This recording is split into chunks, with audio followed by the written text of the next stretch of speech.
Aujourd'hui, il y a le Real qui s'est imposé 2-1 contre Ferencváros, une équipe hongroise. Asseyez-vous, je vous raconte ce qui s'est passé dans le match. Le premier but du match, il arrive sur une inspiration et une passe décisive de Alexis Syria. C'est le petit jeune qu'on a vu sur le côté gauche la dernière fois face à la Fiorentina et face à Leganés.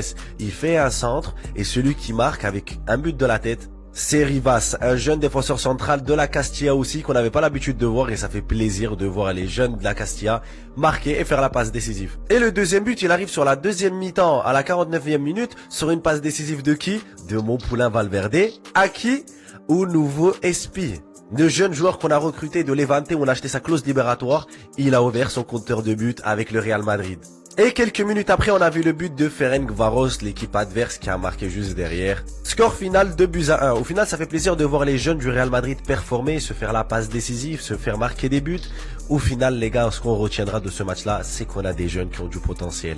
Maintenant, à José Mourinho pour la saison à venir parce que là, il est dans la merde. Arda Güler nous a sorti une de ses prestations aujourd'hui, encore une fois, c'est juste dingue. Et avant ça, victoire du Real Madrid, 2-1 face à Ferencváros. C'est notre deuxième victoire, les amis, de cette pré-saison sur les 3 matchs qu'on a joués. Et d'ailleurs, aujourd'hui, dites-vous qu'on a assisté au premier but de notre cher Carlos Espi sous les couleurs du Real Madrid. Deuxième match de préparation pour lui, il met dedans et en plus de ça, il rentre à la place d'Hendrick. Le gars, il rentre sur une magnifique passe décisive de notre cher Valverde. Il place le ballon, but. La finition était au rendez-vous et j'ai même envie de dire que j'ai aimé son match dans l'ensemble. Il va vraiment être notre José Lu de cette nouvelle saison. Le premier but du Real Madrid a été marqué par Rivas, le jeune défenseur. À la 41e minute, sur un magnifique centre de Syria du côté droit, on a Rivas qui surgit au premier poteau, met la tête, but. Et dites-vous que le but vient après un corner tiré par Arda Güler. Et d'ailleurs, en parlant d'Arda Güler, les amis, je pense qu'il va être un gros casse-tête pour notre cher José Mourinho. Parce que là, depuis le début de la pré-saison, le gars ne fait que monter en puissance. Dans le précédent match, il était incroyable. Dans ce match-là, c'est tout simplement l'homme du match. Regardez vous-même la note qu'il a eu comparé aux autres 9, les amis, sur 10. Et avec ce niveau qu'il est en train de montrer là, la question qui commence à revenir de plus en plus, c'est qui sera titulaire en 10? Sachant que Jude Bellingham n'a pas encore repris. Qui sera en 10 et qui sera juste derrière en double pivot? Parce que déjà, derrière, c'est sûr que Valverde sera titulaire. Mais à ses côtés, il y aura qui?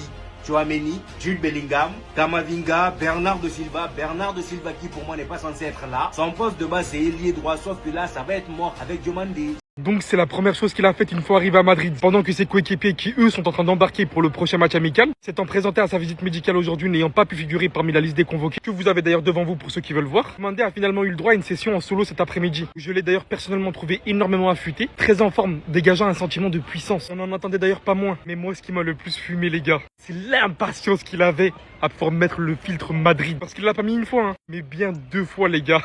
Non, vous savez pas à quel point en fait Leipzig là, il bouillonnait quand il lui donnait pas l'autorisation de voyager pour Madrid. Et alors quand Mourinho, permettez-moi de l'appeler comme ça, va mettre ce cheval dans son équipe aux côtés de Vinicius, sachant qu'il a dit cet après-midi en venant au centre d'entraînement du Real Madrid que la première célébration qu'il allait faire, c'était celle de Vinicius. Vinicius qui vient aussi d'ailleurs de prolonger de son côté. Mbappé en 9, Bellingham derrière. Bien que je ne pourrais peut-être pas en dire autant que pour Hendrick, vu que Raman Alvarez nous a annoncé cet après-midi que son agence travaillait sur un prêt en première ligue. Option que Fabrizio Romano n'a pas du tout écartée, bien que pour l'instant, c'est loin. Vu ce qu'il a montré à l'OL la dernière saison, franchement, ça me ferait tellement de mal de le voir encore une fois, ne pas pouvoir prouver ce qu'il vaut réellement. Ce qui est sûr en tout cas, c'est que eux, ils vont pouvoir. Je vous dirais même lui aussi d'ailleurs, vu qu'il a été décidé que le Real Madrid n'envisagera pas un nouveau milieu de terrain. Car le Real Madrid place toute sa confiance en Bernardo Silva, qui pourra notamment être utilisé au milieu de terrain en tant que double pivot, et que Mourinho sont littéralement frustrés de ne pas avoir eu Rodri, lui qui à la base avait demandé et réclamé d'autres milieux de terrain.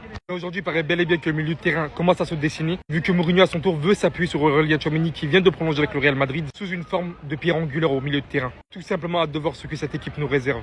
Le Real Madrid n'a toujours pas fini son mercato. On apprend aujourd'hui que le Real Madrid n'a pas officiellement fermé son mercato estival, même avec l'arrivée de Yan Diomandé.